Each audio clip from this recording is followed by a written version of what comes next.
أعوذ بالله من الشيطان الرجيم بسم الله الرحمن الرحيم. Kemudian yang kedua, wa'udzu bika min adzabil qabr.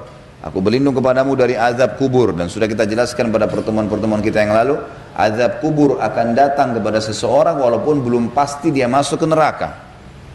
Ada orang bermaksiat misalnya, suka gunjing orang misalnya. Sebagaimana hadis yang pernah kita jelaskan, waktu Nabi SAW lewat di dua kuburan, beliau berkata apa? Sesungguhnya dua penghuni kuburan ini sedang disiksa, dan mereka menganggapnya bukan dosa besar, tapi ketahui itu dosa besar. Yang satu tidak cebok pada saat kencing, najis saja, tidak bersihin dirinya. Yang satu ngadu domba. Di sini kata ulama hadis, di akhirat nanti amal baik dan amal buruknya tetap ditimbang, Kalau amal baiknya lebih berat, dia bisa masuk dalam surga.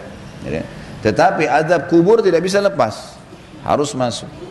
Ingat kisah Utsman radhiyallahu anhu, ya. Utsman bin Affan yang mulia, beliau radhiyallahu anhu pernah menangis waktu membaca ayat tentang kuburan. Kemudian orang-orang berdatang sampai pingsan, dibangunkan, istrinya suruh panggil para sahabat Nabi yang masih hidup. Coba lihat Utsman, ada apa nih? Yang sudah meninggal dunia, dibangunin sampai sadar. Lalu ditanya, kenapa hai Utsman? Dia bilang, tadi saya baca tentang kuburan, maka saya ketakutan.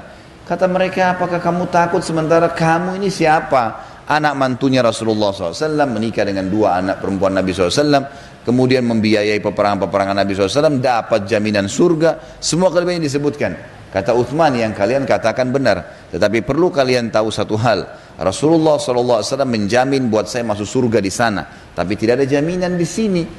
Dari mana saya tahu kalau saya disiksa dulu di kuburan baru kemudian masuk surga nanti? Maka harus hati-hati teman-teman sekalian. Jangan lalai terus nih, sampai kapan kita mau bermaksiat? Sampai kapan kita mau buang-buang waktu kosong? Kalau ada di antara anda yang hadir di sini diuji sama Allah, ada cobaannya berat, wallahi teman-teman sekalian bersyukur kepada Allah. Saya mengatakan anda harus sujud syukur kepada Allah karena dicoba. Loh kok bisa Ustaz? Sakit parah kah, bangkrut usaha kah, banyak utang terlilit. Kenapa? Karena ulama, cobaan itu adalah kasih sayang Allah kepada dia. Karena dengan cobaan tidak ada waktu bermaksiat. Tidak ada waktu bermaksiat. Mana ada orang kalau stroke diajak ke diskotik bisa? Nggak mungkin. Mana ada orang kalau lagi sakit parah kemudian diajak temannya gosipin, atau dokter sudah vonis akan mati seminggu lagi lalu temannya datang itu tetangga ceritain kamu masih bisa berantem? Nggak ada. Orang kalau lagi diuji sama Allah itu waktunya sibuk dengan bagaimana memecahkan permasalahannya, dan pada saat dia ikhlas, dia kembali kepada agama, dia akan dapat jalan keluar. Dia tahu itu adalah peninggian derajatnya, pengampunan dosanya, maka dia dapat manfaat yang sangat besar. Dia dapat manfaat yang besar. Jadi bersyukur kalau datang cobaan sebenarnya, karena cobaan itu akan menyibukkan kita dan akan memangkas panjang sekali umur kita. Yang dikhawatirkan justru kalau tidak ada cobaan ini kita malah habiskan dalam kemaksiatan kepada Allah, dan akan ada konsekuensi pembersihan. Dosa seperti segelas racun, anda tahu itu racun atau tidak, tetap berefek. Jangan bilang nggak ada efeknya, sekecil apapun.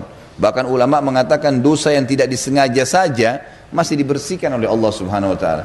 Kalau kita wudu dijatuhkan oleh Allah, kalau kita sholat dijatuhkan, kalau berbuat amal soleh dijatuhkan. Bahkan terkadang Allah bersihkan dengan penyakit-penyakit. Makna daripada hadis riwayat Imam Muslim, kata Nabi SAW, tidak ada yang menimpa seorang muslim dari capek, letih, gangguan orang, bahkan duri yang menusuk tubuhnya, kecuali jadi pengampunan dosa-dosanya, gitu kan. Jadi memang ada pembersihan tuh. Yang penting adalah Bapak Ibu sekalian, pertanyakan diri anda, kalau sudah mulai digoda syaitan berbuat dosa, apa manfaatnya buat saya? Dan kalau saya tidak melakukan, kenapa? Itu cuma diredam, bisa diredam. Baca a'udzubillahi minasyaitonirrajim. Dan yang terbaik adalah membaca ancaman Allah di dosa yang sedang kita ingin kerjakan. Terbuka pintu untuk berzina, baca zina itu diapain sama Allah. Baca ancamannya Allah seperti apa. Riba, dusta, apa saja. Suka gosipin orang, baca ancaman Allah itu. Wahyu itu berbicara dengan hati manusia. Kita akan jadi berhenti meninggal.